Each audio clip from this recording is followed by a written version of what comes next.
Progressive shorthand monthly September exercise 7 and 8. Get ready, start.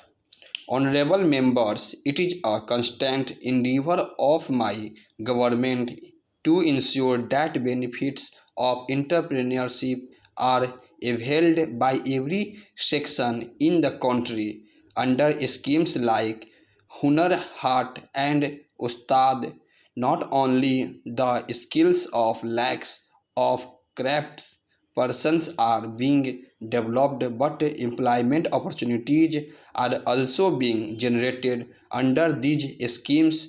Women crafts persons comprise more than half of the beneficiaries. These crafts persons are being connected to the global market through e-heart. Women entrepreneurs have a vital role to play in building a self-reliant India. My government has taken several steps to provide new opportunities for self-employment to women.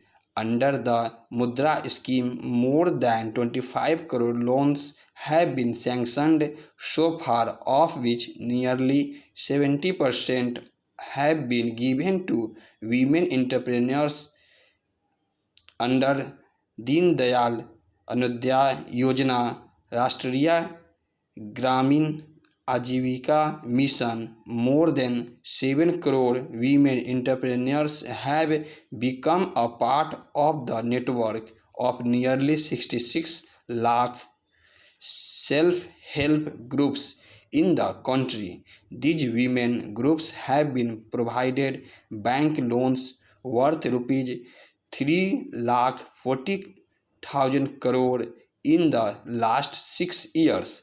Keeping in mind the health concerns of working women in rural areas of the country, the government is implementing the Suvidha scheme, under which sanitary napkins are made available at a nominal cost of rupees 1. My government is relentlessly working towards protecting the health of infants and pregnant women through various initiatives like Rashtriya Poshan Abhiyan, free checkups, and financial assistance to pregnant women. As a result of this rate, maternal mortality rate has declined from 130 per lakh in 2014 to 113. The under 5 child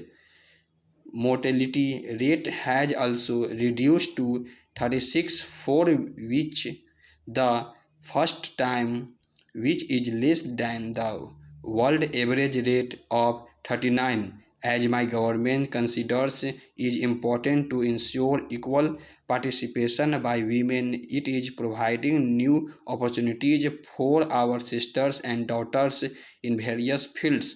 My government has taken several decisions in this direction, such as appointing women in the fighter stream of the Indian Air Force and the military police for the first time, as well as allowing women to work is underground and open cast mines during the night shift. Keeping in mind the safety of the women, work on several initiatives such as setting up one-stop centers, national database of criminals, emergency reports, support system, and fast-track courts across the country is progressing at a rapid pace for women. As such, honorable members, keeping in mind the global requirements and challenges of the 21st century, the government has announced the national education policy. For the first time, students have been given the freedom to opt for the subjects of their choice.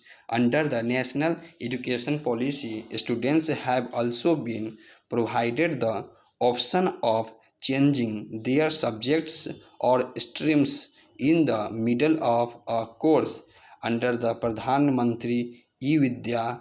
My government has developed the Diksha online portal as one nation, one digital platform for school education, ever sensitive towards safeguarding the interests of the students. My government has also successfully conducted the JEE and NEET examinations in there to prevent the loss of the academic year. My government believes that the journey of the most deprived sections towards social and economic development begins with access to equality education. More than 3 crore 20 lakh such students are benefiting from various scholarship schemes of the government.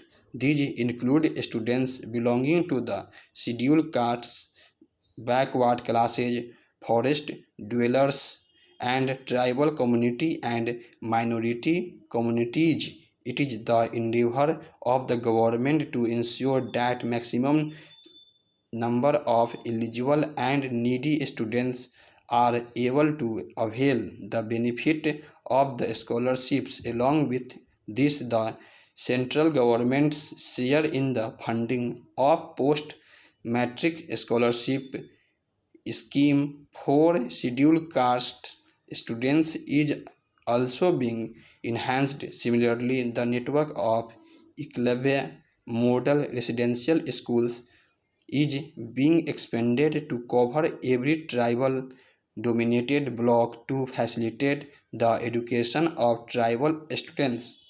So far, more than 550 such schools have been sanctioned. Along with improvements in education, the emphasis of my government is also on simplifying and streamlining the recruitment process for jobs.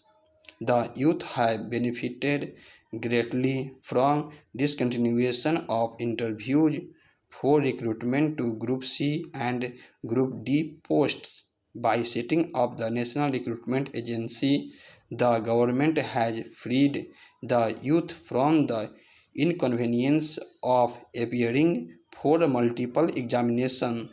Following the mantra of Sabka Saath, Sabka Vikas, Sabka Vishwas, my government is prioritizing the development of all sectors and all sections of the society to alleviate the hardships faced by Divyang Thousands of buildings, public transport, buses, and railways have been made accessible. About 700 websites have also been made accessible for Divyang. Similarly, to provide better facilities and equal opportunities to transgenders, the Transgenders Persons Under Protection of Rights Act has been implemented. A Divyang Development and Welfare Board development oriented schemes are being implemented on priority by my government in 112 aspirational districts which have fallen behind in the race for development. Stop.